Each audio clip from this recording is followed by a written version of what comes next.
Good morning. My guest today is someone who is defined by resilience and the growth mindset. She's a former Australian Paralympic swimmer, a children's author, and a global disability inclusion consultant. She's someone who works with the mindset of enabler rather than victim, despite the set of challenges that she's faced throughout. And I can't wait to unpack her incredibly inspiring, courageous, and very real journey. Jessica, very warm welcome to the show. Thank you so much for having me. Jessica, I want to begin by taking you back a little bit. Those early years that didn't appear to be that straightforward. I believe as a toddler, you suffered an incident where you had about 15% of burns to your body.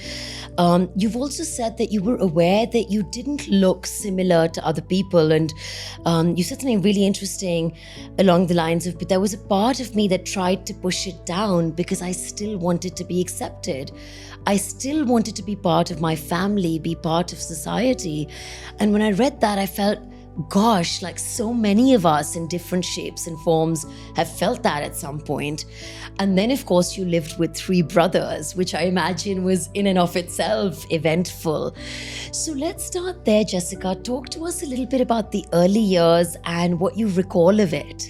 So I was born missing my left arm, and to this day we still don't know why that occurred. It was just one of those unfortunate things.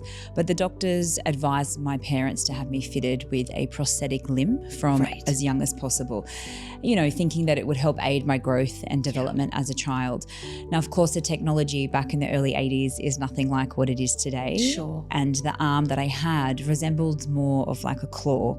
It was more of quite a hideous contraption, if I'm honest, and very difficult for me to get used to. I think one of the things that the medical profession weren't acutely aware of at the time is that I wasn't broken and I didn't need to be fixed. However, this was something that they thought would sort of help, but I think wanting to force me to fit in is where there was a bit of a disconnect. And so it was really difficult for me to get used to having 2 arms.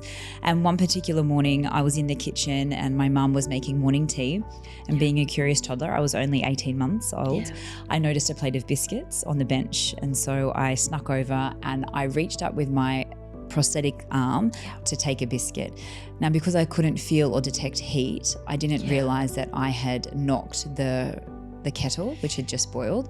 And as I looked up, I spilt boiling water onto myself, sustaining 3rd-degree burns to 15% of my body.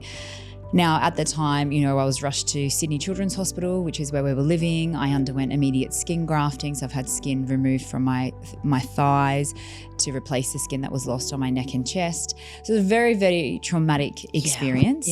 And I don't remember a lot about those particular events or those moments. But as you mentioned, growing up in a world that is very much focused on our appearance and linking that with success, and the fact that I kind of tapped into that at such a young age was where some of my own personal struggles started to develop. So from as young as 5, I can remember being aware of the fact that I was different. As you mentioned, I have 3 younger brothers.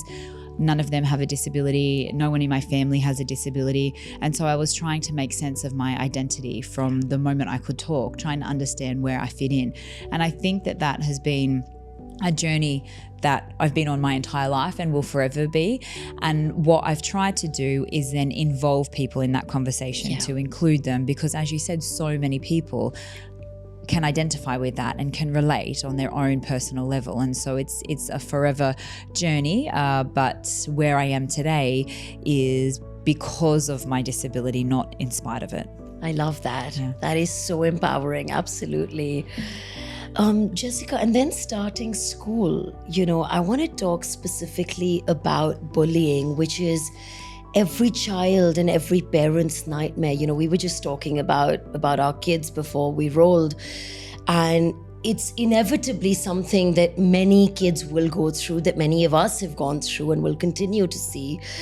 And you said that was a challenging phase for you since the disability became kind of the obvious thing for children to point out. talk to us a little bit about what sort of bullying you faced, and also, I suppose, as a young person, how did you react to it? Because, kind of in hindsight, one can look back at it. In hindsight is always 2020, but at the time, and just your parents, talk to us a little bit about that experience. I think for me, the understanding of bullying was more around the exclusion that I felt. Yeah. So yes, people were pointing and staring and young kids teasing and calling me, all sorts of names, but it wasn't as intense, the verbal taunts or the stares, as the exclusion. So feeling left out and feeling as though I didn't belong, and little things as not being picked for the sports team and all of those things, or not being invited to the birthday parties and the sleepovers and that sort of stuff. And as a young child, that has a really profound impact on how you see yourself and where you fit in. And so for me, what I'm trying to explain to people is that bullying has so many facets. It's very, very complex. And what we need to help our children to understand is empathy and respect and kindness. And one of my biggest concerns now as a parent is that my children will be teased and bullied because of the fact that their mum looks different. And so, I've heard everything. People have called me all sorts of names, and I've been in all sorts of, uncomfortable situations because of my disability. But I've learnt how to manage that and how to respond in a way, that protects my own energy and things like that. But what I can't do is control other people, and I certainly can't control what will happen to my children in the playground. And so a lot of the work that I'm trying to do now with young people in the UAE and around the world is to educate them around diversity and difference, so that when they meet my children, it's not a point of, weakness. This is what happens when we, sort of attack somebody else. It's trying to find their point of weakness. And I know that for even already, with my young children, is that there's been comments that have been made about me that have been hurtful. And so how do we teach our children to be kind and to be understanding? And so that's, the basis of what I'm doing. But exclusion is something that we really have to focus on, because when people feel alone and when they feel as though they're not supported, this is when we start to see that those, emotional struggles and the mental load becomes far too much. So it's not necessarily bullying the way that it's portrayed, as someone constantly verbally saying something to somebody. We have to look at it from all different perspectives. Yeah. And it's so interesting you say that, Jessica, because as a mom now, I feel birthday parties are so much drama in politics, and you feel just the exclusion aspect that you're bringing up, and it's cruel and it's wounding, and it starts pretty early on. Yeah, it really does. And I think that that's where parents have to understand that we are our children's biggest role model. Yeah. They don't always do what we say, but they will absolutely do what they see us do. And so we have to be behaving in a way that signifies how we want our children to behave. They have to see that every single day at home in the interactions that their parents are having with other adults and other children, because that's how they learn. And so my biggest message is for parents to understand that what you say to your children at home, the way that you act in a public setting. So for example, if people were to see me at a local park with my children, often what happens is a young child will say, "Oh, mum, dad, that lady only has one arm." And parents will say, "Shh, we can't talk about it, let's leave," or let's, not bring it to attention. What you do in that moment is you tell your child that there's something wrong with this situation. Right. Having a disability or looking different is not good, and we can't discuss it. So let's talk about it later. Let's not bring any attention to it. Yeah. And all within that moment, you've created that disconnect straight away. Whereas if we simply validate what our children see and what they're observing in their world from their perspective, we allow them that time and that space to say, "Oh, it's okay to be different." So if parents can just say, "Yes, she does have one arm." Yeah. And that's it. There doesn't have to be all this added emotion and confusion around that. Allow our children to simply say what they see, because of course, seeing somebody that looks different for a young child can be not necessarily confronting, but overwhelming if they haven't seen somebody with certain disability. Of course, I'm not denying that at all. But how we respond is what's important, and it always comes back down to kindness and respect. Absolutely. And this whole hushing up of things doesn't really help. Well, it doesn't. And, and that can, be said for anything where Exactly. we try not to talk about it. Let's not talk about it. Don't bring attention to it. It'll go away. But it never does. The same with mental health issues. Exactly. And we have to talk about these things so that people feel supported, but at the same time alleviate some of that stigma and that shrouded sort of dark cloud that hangs above a lot of topics that people are too afraid to talk about. But that fear usually comes from simply not knowing and not being educated. So we combat that by talking about it. Sure, yeah. Now, Jessica, you said a couple of things which are so powerful and they resonated deeply. One of the things you said was disability is as much of a mental battle as it is a physical one. And you've also said that the real danger lies in making assumptions that people of determination can't be physically strong. Yes. And your life, Jessica, bears testimony to both of those things. I mean, especially to the growth mindset. You eventually went on to become a Paralympic swimmer. You represented your country, which you said was one of the most powerful things that have happened to you. You met these beautiful, resilient people, this community. Talk to us about, because when we think about difference and disability, often the first thing that strikes is, the physical. And whereas you've put it so poignantly to say the mental is as much a facet of it and can become a huge stumbling block. So I suppose talk a little bit about that mental battle and what went into the making of the Paralympic journey, which is just, goosebumps, right? It is incredible. I often say that I'm more disabled by the way society sees me and the assumptions they make about me than anything I can or can't do physically. Right. So that, I guess, started to develop as a child when I realized I could do things. I wasn't incapable, even though mostly adults around me were saying, well, you can't do that, or don't try, we don't want to put you in a situation where you feel uncomfortable. And I decided very early on that I wasn't going to be defined by my disability or by my appearance. And of course, the most obvious way for me to prove that was through movement. Growing up in Australia, I come from a very sporting family, and I realized that if I could participate in sport and prove to myself and the world that I could do things physically, maybe then it would prove to everybody that I am capable. And the reason that's important, going back to what you said about that mental anguish and the mental side of it, is that I knew I could do things physically, but when you're constantly being told that you can't, it plants this seed of self-doubt. And it impacts my own, self-confidence. And so I needed sport to be able to use that as a platform to then influence how I was feeling and managing my own feelings and emotions around my disability. And so I remember competing in my first school swimming event when I was 10. And there was a teacher, sadly, who said, are you sure you can swim one lap of the pool? And I knew I could, but I was like, oh goodness, maybe I can't. You start to question everything about what you believe to be true and what you know about yourself. And thankfully, there was another teacher who said, of course you can do it. And in that moment, I had a choice to listen to that negative idea or to listen to the positive and to use that as motivating energy for the race ahead. And so I swam the 50 meters freestyle and I won. I beat all the girls and boys with 2 hands. And for the first time in my life, I felt as though I was being acknowledged for what I could do rather than the assumptions of others about what I couldn't.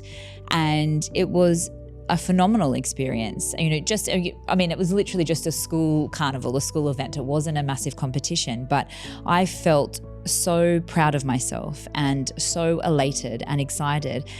And I said to my mum and dad, I want to swim forever because the way it made me feel was so profound. At the time, I hadn't even heard of the Paralympic Games. I didn't realize there were races or competitions for athletes with a disability. But that began, that learning and that journey of going into Paralympic sport. So I started competing locally. And then before I knew it, at the age of 13, I was selected onto my first Australian swimming team. So very, very young.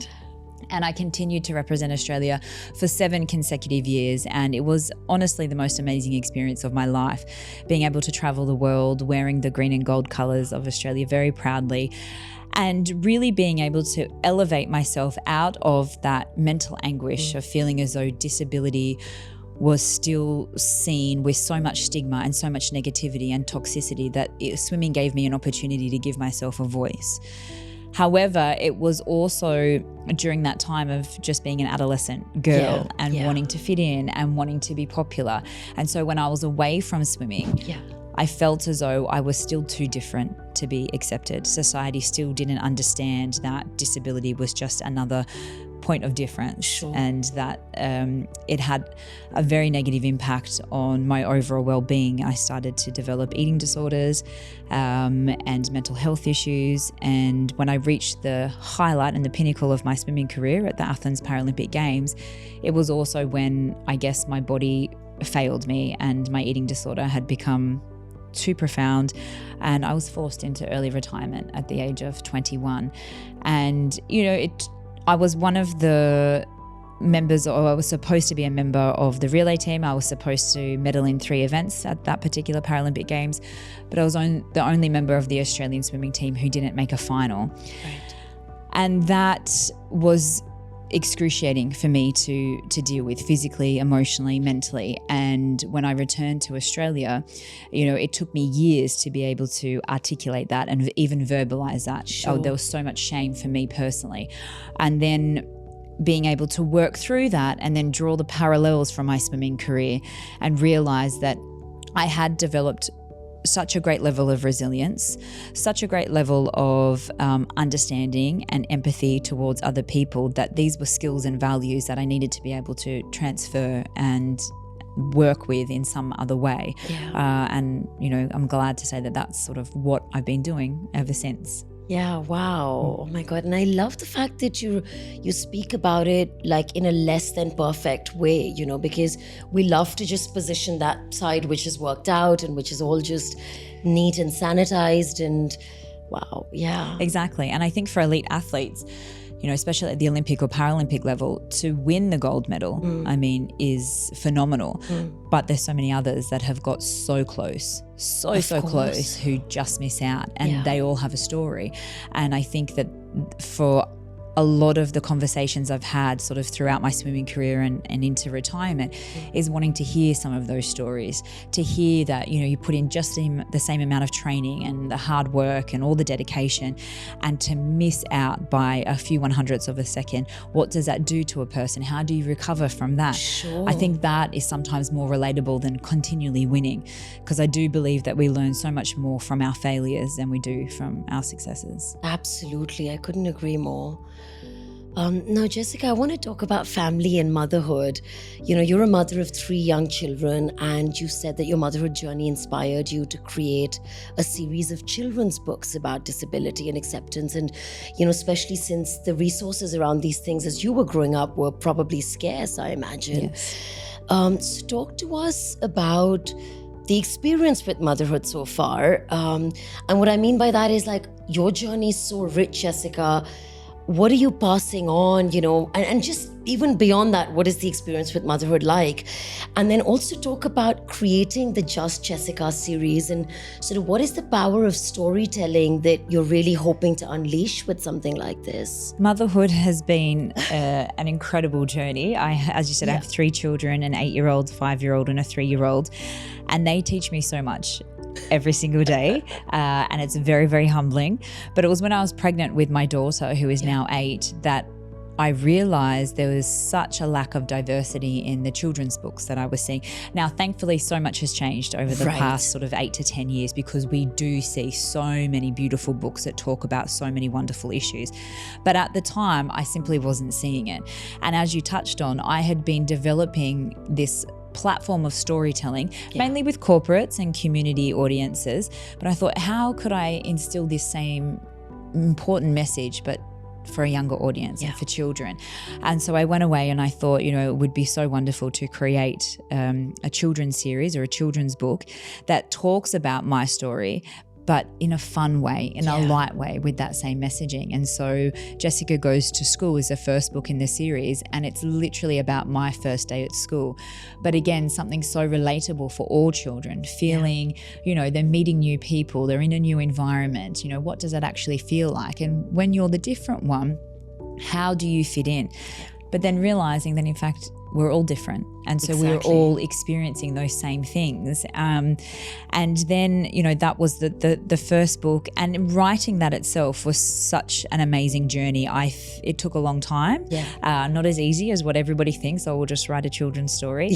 Finding the right language and being able to articulate the message in a way that makes sense, but is also impactful is, I wouldn't say challenging, but it was actually really wonderful for me to go on that journey. I've then since had 2 sons and finished the final 2 books in the series. The second book being Jessica Goes Swimming. So that story that I just mentioned, that first swimming race. Again, teaching children about winning and losing and self-confidence and being a good sports person, supporting friends is what that story is about. And then the final one is Jessica Joins a Band. So this is really obviously talking about, the capabilities that we have. But when I was in school, I had a teacher who told me that I could play the drums. Right. I was like, how can I play the drums? I've only got one hand. And he said, the drummer in, I think it's Def Leppard or is only has one hand. And I was like, well, this is amazing. So if someone else can do it, then I surely can at least try. And that's what that book represents, is if you can see yourself being represented, it gives you a much clearer pathway to what it is that you want to achieve. And so throughout that whole journey and having young children, it's been amazing to see how they've responded to the books and the stories, because I wanted it to be a resource, not for children that have a disability, not for children that have certain, needs that, are a little bit more, around development and special needs and things like that. I wanted it to be a resource on every bookshelf, in every library, because again, when we see characters that represent what we see in everyday life, it normalizes that. Absolutely. And so, I'm being so excited with how, the community here in the UAE and around the world have been so, supportive of the books and the stories. And for me, when I go into schools and when I talk to young children, I'm so much more empowered, because I think the questions they have come from a place of complete innocence. Right. And they have no filter. Yes. And I love that. They're asking because they're curious, what happened to your hand? Yeah. And when I explain that I was born like it, a lot of them are just so uninterested. They're like, oh, is that all? Yeah. And then what I find so fascinating with children is they then find things about themselves or people in their life that link to me. There's always some way of bringing it back. What are the similarities? And I just think it's so beautiful, because often the fear that children develop is from the way that their parents or adults or teachers instill that. And I'm not saying that it's from a bad place. I think often we just don't know what to say. We don't know how to politically correctly say something without upsetting somebody. And that is all part of the learning journey of how to be respectful. But I do encourage people to come and talk to me.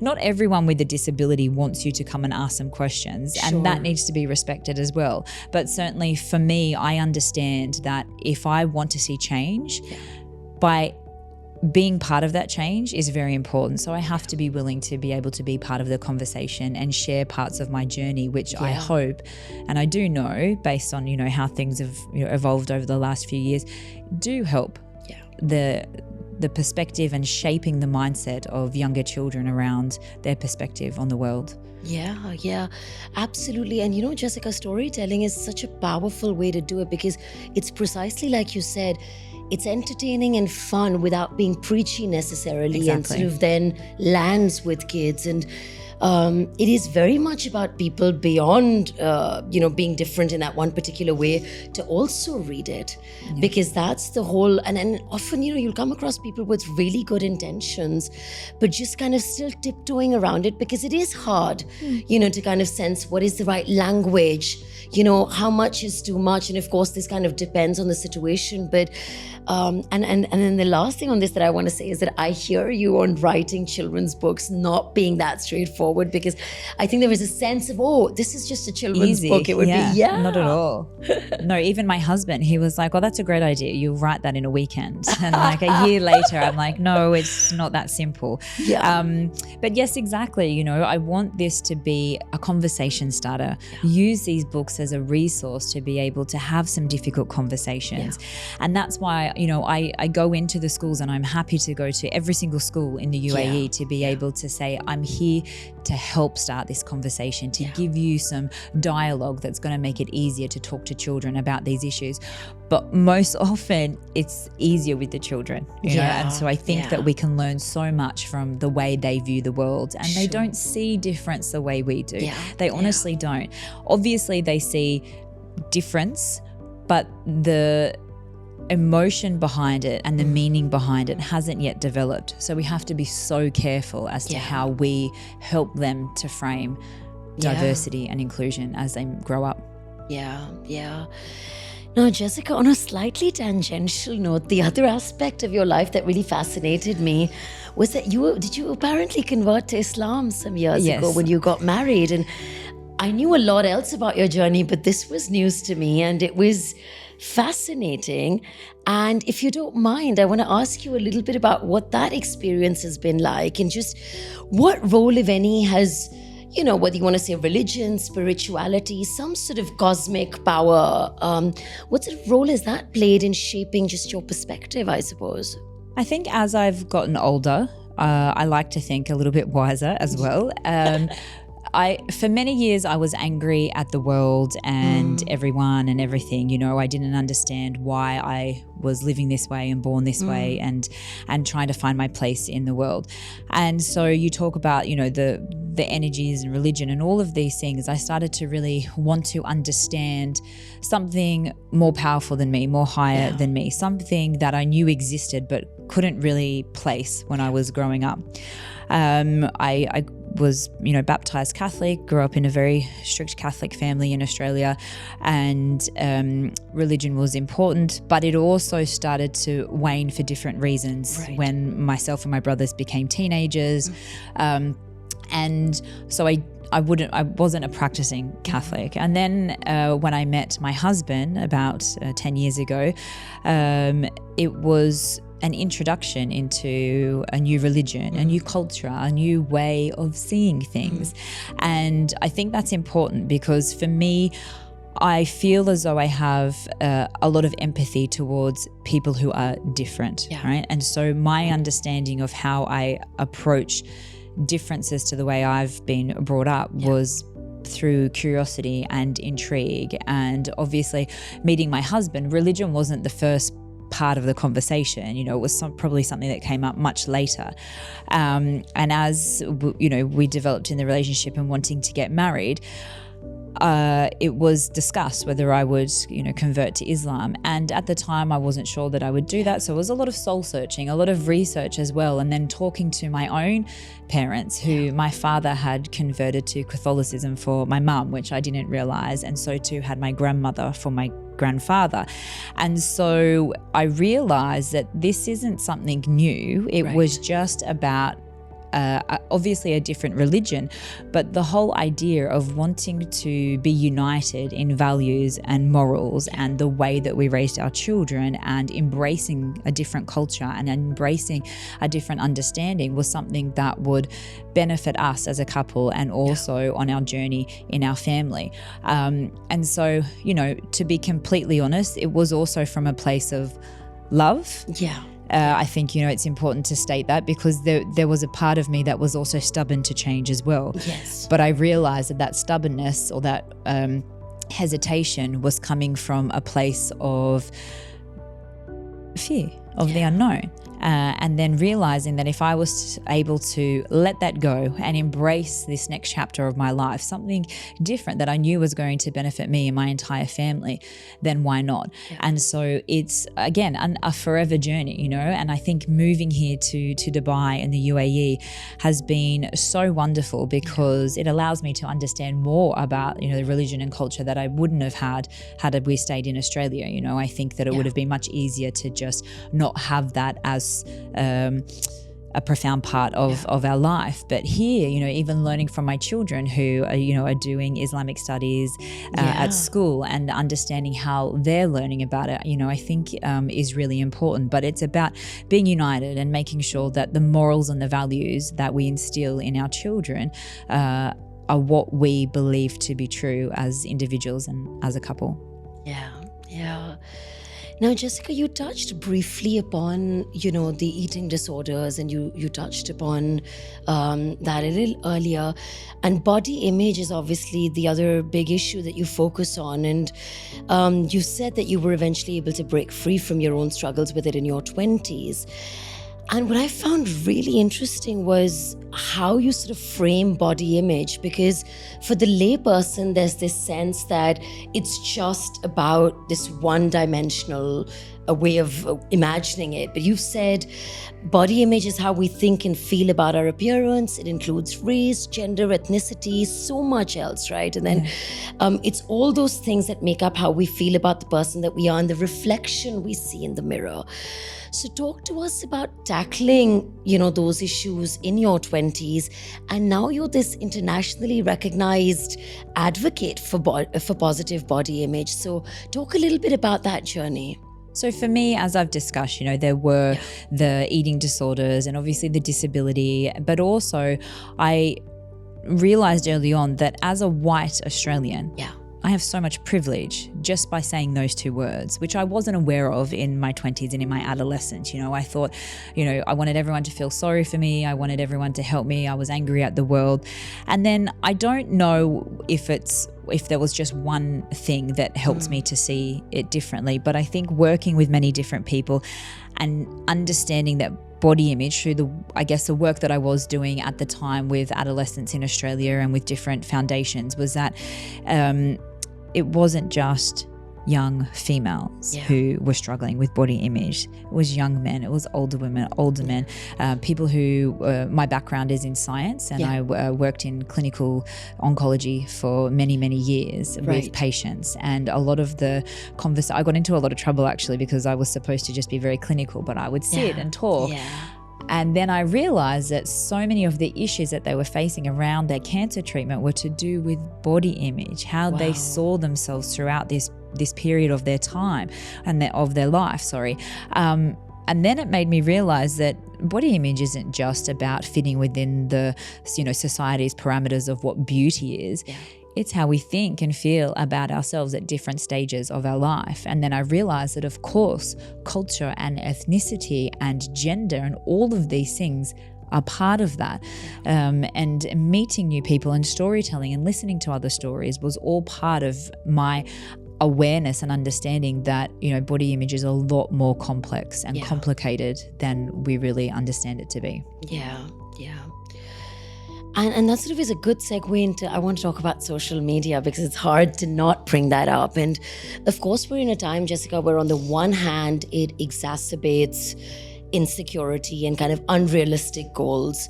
And also, I suppose off late, I've been noticing this kind of toxic positivity as well, where everything is like good vibes and everything's got to be like perfect and you've got to be happy all the time.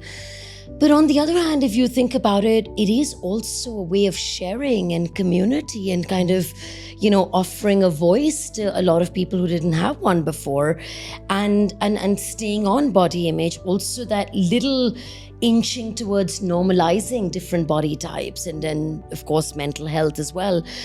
What is your own relationship, Jessica, with social media, and sort of how do you think it factors into some of these larger issues? Yeah, it's a really good question because I think, as you've said, it can be very positive if you allow it to be.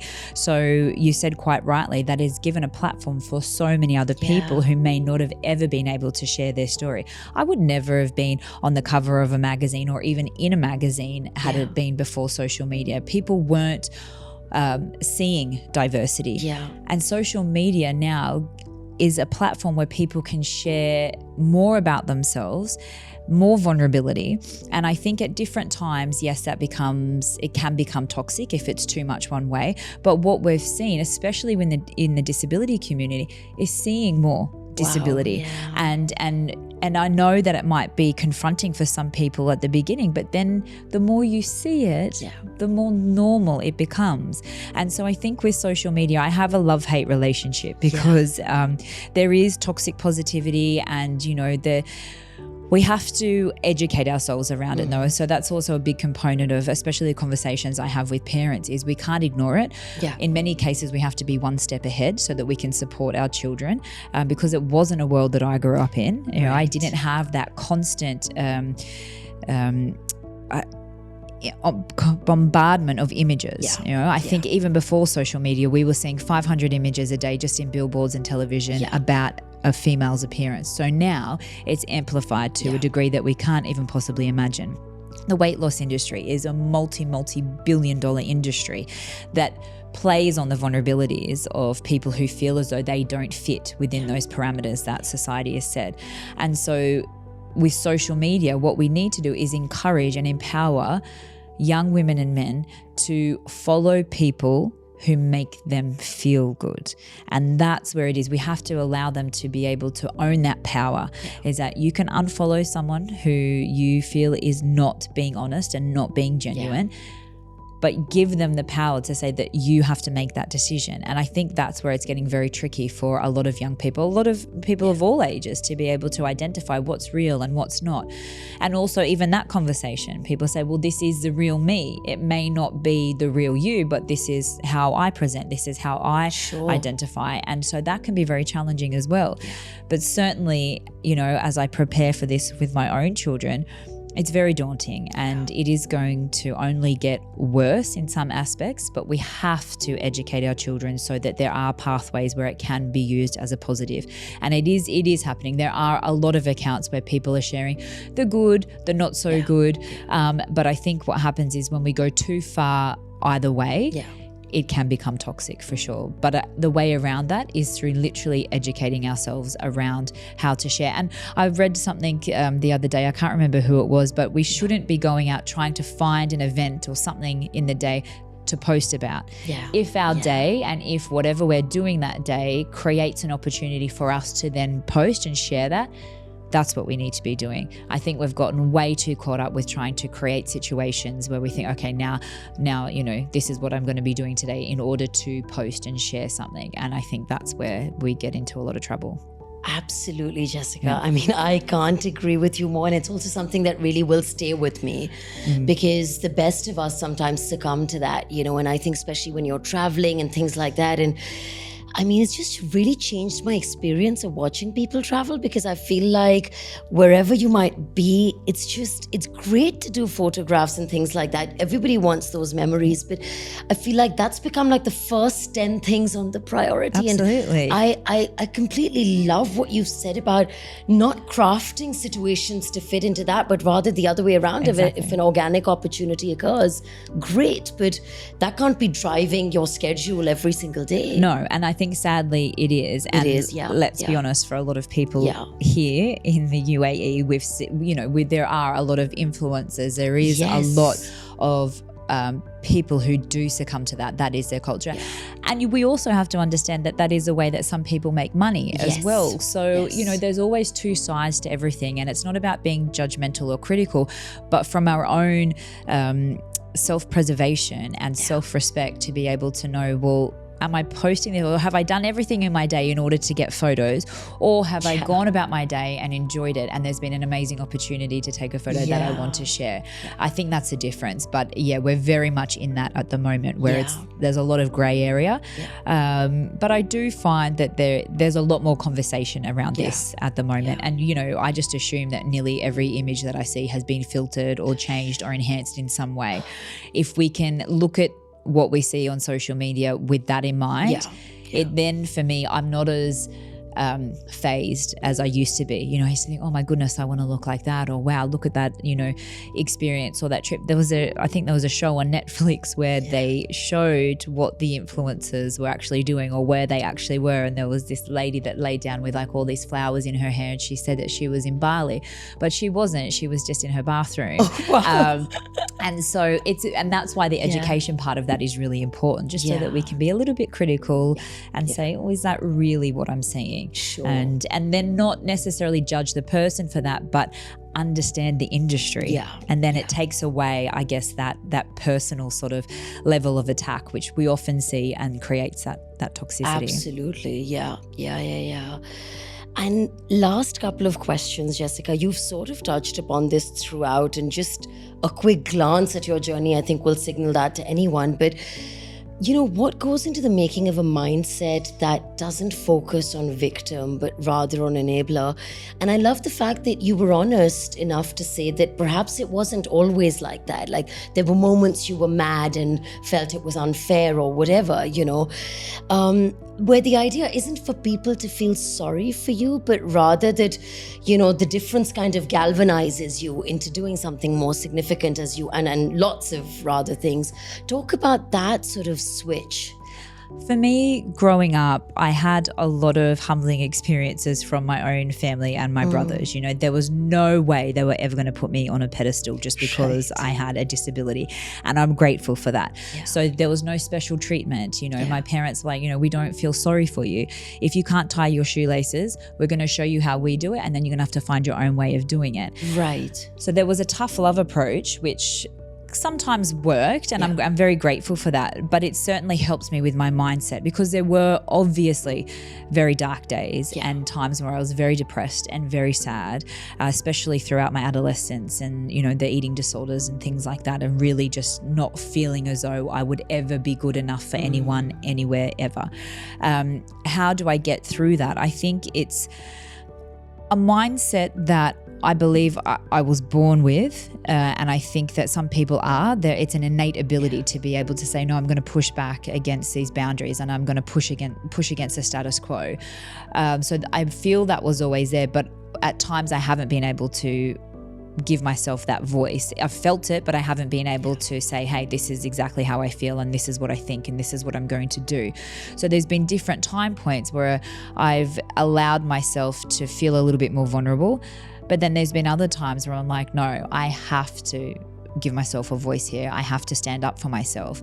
And I've realized that for some people that can be very confronting, but I can't control what other people think about me or what they think about a situation. I can only control how I feel and how I respond. And if I'm continually living in a space where I'm respectful for myself and other people, and I have a level of empathy, and I know that I'm a good person, then I know that what I'm saying and what I'm doing is on the right track. And I think that's what's helped me. But the growth mindset is, I just want to always be bettering myself, always learning. I always believe that we don't know anything about anything, really. We're continually learning, and our children are the biggest teachers. And I feel that if I can continue to remind myself that and ground myself, and because I'm in amazing situations with amazing people at different times, and I often pinch myself and I think, no, I deserve to be here. But I don't let it go to my head either. And I think that's really important, to say, hang on, always go back to who I was, the way I was raised. What's my message? Am I still on the right track? Because there's been other times where I've wanted to do a particular initiative or task, thinking it's the right thing to do. But then you always ask yourself the question, do you actually feel that that's the right thing to do? Sure. Does it sit with you? And if we're honest with ourselves, we always know the answer. The bravest and most courageous thing to do is to be able to take action, when we have that response. And so for me, I've ended my swimming career, but I was able to draw parallels from that and apply that into things I'm doing now. And now, I'm doing endurance running, and I ran my first marathon this year. I'm about to run another marathon. And for me, it's more the mental challenge than it is the physical challenge. How can I better myself all the time so that I'm the best role model for my children? Yeah, that's beautiful. Yeah. And Jessica, are you running the talent inclusion agency as well? So I helped set up, a talent inclusion agency. And I think that was really important around that same thing. I don't want people to feel sorry for people with a disability. Yeah. And please don't idolize or be inspired by somebody just because they've got a disability. I think this is where the messaging can get quite disconnected.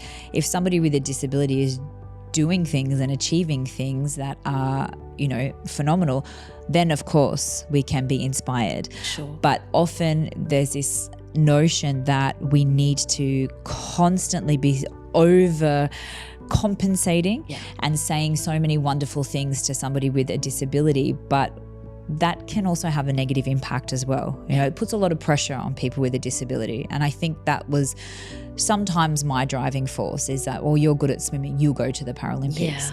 It doesn't work like that. You have to work extremely hard. But for people, or if I talk just about myself, I constantly felt as though I had to be doing the best in everything that I did to counteract the fact that I had a disability. And so we have to be very careful of the language that we use when working with people with a disability, so that we don't put any extra pressure that they have to constantly perform above everybody else in order to say, okay, well, they deserve their spot here, even though they have a disability, they're able to perform. That's not fair.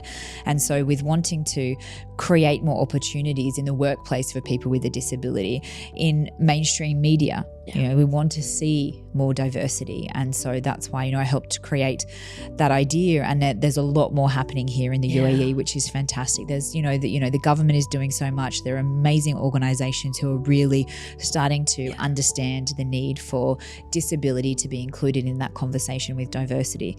Because if you don't have disability at the table, you don't have diversity or inclusion. We can't continue to say that we do just because we've hit a gender quota.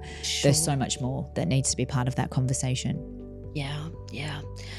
Final question, Jessica. I want to share with you, I was telling you I'm at NYU, and a few years ago, we'd invited a guest speaker to talk to our students, and he was talking to these undergraduates about kind of mindfulness and about being immersed in the moment and just sort of valuing the present, I suppose, which we all theoretically want to do but don't always. And he quoted something to them, Jessica. It was a quote by Henry David Thoreau, but this is like a mashed up version of it. And I had just given birth to our second daughter then. And, it was that headspace, as of like, oh my God, like there's all of this going on. And yet there was something about that quote that really resonated with me. And it sort of stopped me to recalibrate my life and how I'm thinking about things. And I want to share that with you and just get your reaction to it. And it was something like, most men and women lead lives of quiet desperation and go to the grave with the song still in them. So he said, most men and women lead lives of quiet desperation and go to the grave with the song still in them. Yeah, wow. And he said, what's your song? He said, take 5 minutes and scribble your song on a piece of paper and share it with the person sitting next to you.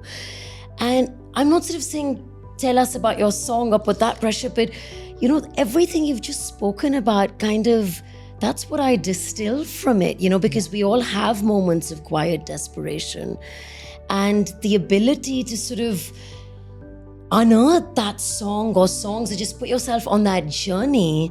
I wanted to just share that with you and get your reaction on it. Yeah, wow, that is quite the quote. I feel that I'm on that journey. I do. I feel that I've reached a place of contentment though. And for me, I see that in other people, I see that in people very close to me, that they're desperate to be able to be themselves, to share something that they believe to be important and true and special for them. But so many of them feel the pressure and the fear in doing that. What will be the consequences? What will that lead to? And I would like to think that I felt that much earlier on in my life, and I'm not going to take it to the grave, because I do feel that the work I'm doing now sort of encapsulates all of that. Having said that, I think there will always be part of me that wants to please people, that wants to impress people, and that will be something that I know I'll be working on for the rest of my life, is trying to understand that I have to do more of these things for me. But I'm getting better at that. But that is something that, I think everybody needs to hear and needs to ask themselves, because sadly it's true. But for me, people say, are you happy? I'm content. So what that means is, yes, I'm happy, and yes, I can be sad, and yes, I can be frustrated at different moments, all of those things. But I've reached a place where I genuinely am comfortable with who I am. I'm not afraid anymore. I don't hide the fact that I have one arm. I don't have it with me today, but I do have a robotic hand that I use a lot as well.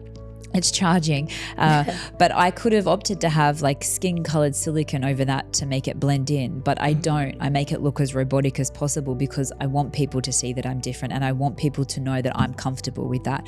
So I think that I've been fortunate to be on the journey that I have been, because it's allowed me to tap into that quiet desperation a lot sooner than a lot of other people. But obviously, that being said, there were a lot of dark times at the beginning that I had to get through in order to now be where I am today. But I think we're all forever trying to be a little bit more than what we are, because we're trying to impress other people. And I think if we can allow ourselves to go inward a little bit more and to tap into exactly what you said, what is that thing that makes us sing, that makes our heart smile, we would be so much happier. But it's not always as easy for some people. But I would like to hope that we can support one another and give each other the space and the energy to do that, even if it's just our partner and our children. And if we do that as a family unit, imagine the impact that could have. Absolutely. Everywhere. And contentment, Jessica, is huge. Like, I always say this about my mom, and I'm like, if there's one thing that I imbibe, that I hope to imbibe from her, it is contentment, which often gets conflated with happiness. Yes. But the point is, I think happiness is, like you said, a part of that, but just contentment encapsulates so much more. And I think that's very powerful. Yeah. But thank you so much, Jessica. Thank My you very pleasure. much. I love what you said at the start about you being who you are and doing what you do because of the disability rather than in spite of it, you know. Yes. And I'm very, very inspired and moved. And thank you very much for your time. Thank you so much. It's been a pleasure.